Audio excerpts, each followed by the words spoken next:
Welcome back once again here on Yankees Hot Stove. The Hall of Fame class of 2014 has been elected, and Tom Glavine is in on the first try. He'll be part of a star-studded group when he gets inducted later this year. And Glavine joins us now on the phone. And, Tom, in addition to saying congratulations, I have to ask you, when there's been speculation for 5 years and then that phone rings and you hear the news, can you describe what the emotions are like? There's a lot of them. Sense of relief is probably number one, and then you kind of go through your mental checklist, and it's, you're proud, you're humbled, you're grateful for the opportunity, and you're grateful for all the people in your life and in your career along the way that helped get you to that point in time. So, there's just, like I said, a great sense of relief and then satisfaction, and I got to be honest with you, it's humbling, to see the company that I'm going to be in with now and the guys that I'm going in with, and knowing all the great players that have played this game to ultimately end up enshrined with those guys is a very humbling thing. I think most Hall of Famers would agree with you. Humbling is a great word. Now, as a boy, obviously, you wanted to be a baseball player. At what point, if any, did you ever dream about being a Hall of Famer? I don't. That's a good question, and then we've been asked that one a little bit today. I guess for me, there's probably a point somewhere in there, 10, 12 years into my career maybe, where people start writing things or talking things that, hey, if he can continue to do this, or if he can get to that, and he's got a chance to be in the Hall of Fame someday. And, I think on a personal level, once I got to the 250 win range and felt like 300 was achievable, I think that was when I started thinking a little bit that, hey, if I can get to 300, then maybe I got a shot at this thing. But even then, you don't think about it in terms of, hey, that's what I want to do someday. You think about it more in terms of, well, here's what I got to do now, and I got to take care of business, this next start or this season or whatever the case may be, and continue to build towards that ultimate goal of trying to win your 300th game. And then once you get there, I guess you feel a little bit better about things, but you never know. Tom, you end up with 305 wins. You have the 2 Cy Young Awards. You also finished second or third 4 other times. 1995 World Series MVP. When you look back on your career, is there something that you lock in on that you're proudest about? Obviously the wins. Starting pitchers are judged by their wins, and that's what we go out there to do. So that's the stat that people judge us by. So that obviously, the winning games is something I'm obviously proud of. But I think for me, I'm equally proud of my durability and my dependability. I took pride in being out there on the mound every 5th day, not missing starts. Being that guy that year in and year out was 34, 35, 36 starts a year. 200 innings a year, that kind of guy.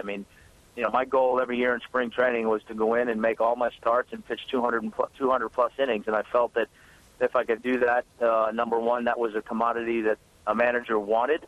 You wanted that dependability, and if I was able to make all my starts and pitch 200 innings, then more times than not, that was going to mean I was doing my job, and the wins would take care of themselves. I'm glad you mentioned the manager and being able to be that reliable guy, because it's always cool to be able to say you're going into the Hall of Fame and that day in Cooperstown will be great, but you get to do it with your teammate Greg Maddux and your longtime manager Bobby Cox. How much more of a cool day will that be for you to share it with those gentlemen?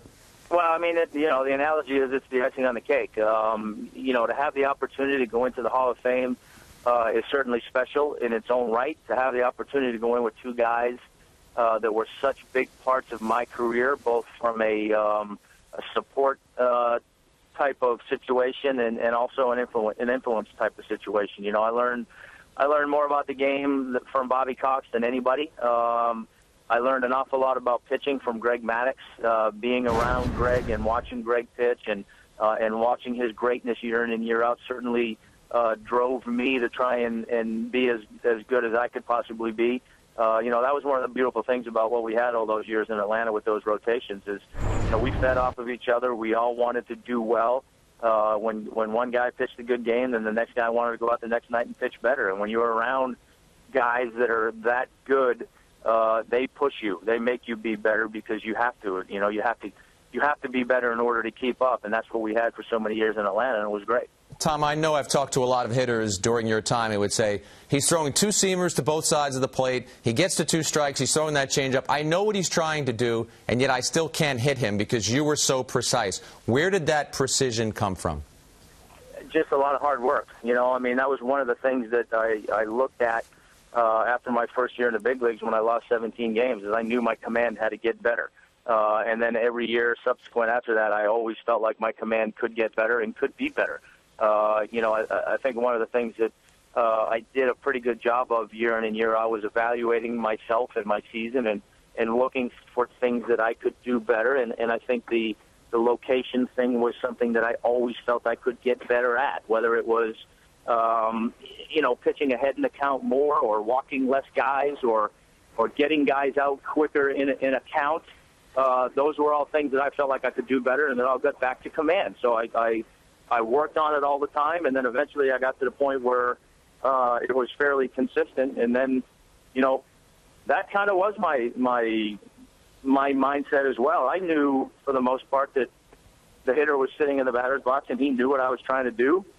Tom, you ended up with 92% of the vote. When you look at the rest of the voting results, it was clear that anyone who has any link, any connection, any suspicion of performance-enhancing drugs, those players suffered in the vote. You're a Hall of Famer now. What do you think about the Hall of Fame and players who have been linked with performance-enhancing drugs? I think it's fair to say that, you know, these guys that I've seen their comments and, you know, myself and I'm sure so many other Hall of Famers, if there are guys that cheated, then they don't want them in the Hall of Fame. And I think that's a fair and accurate statement.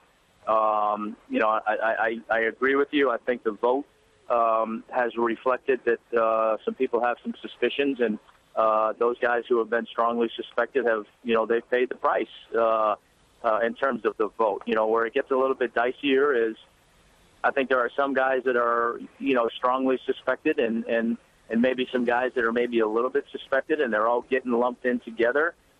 I think that's a little bit more of a muddled situation, so to speak, as to how that's all going to play itself out. And you know, if those guys that maybe there's a little bit of suspicion, maybe if they somehow separate themselves or prove people differently, you know, that's something that over time I think we're going to have to wait and see how it all plays out. But I don't think there's any question that if a guy is proven to have cheated or certainly strongly suspected of cheating, then I don't think guys want them in the Hall of Fame.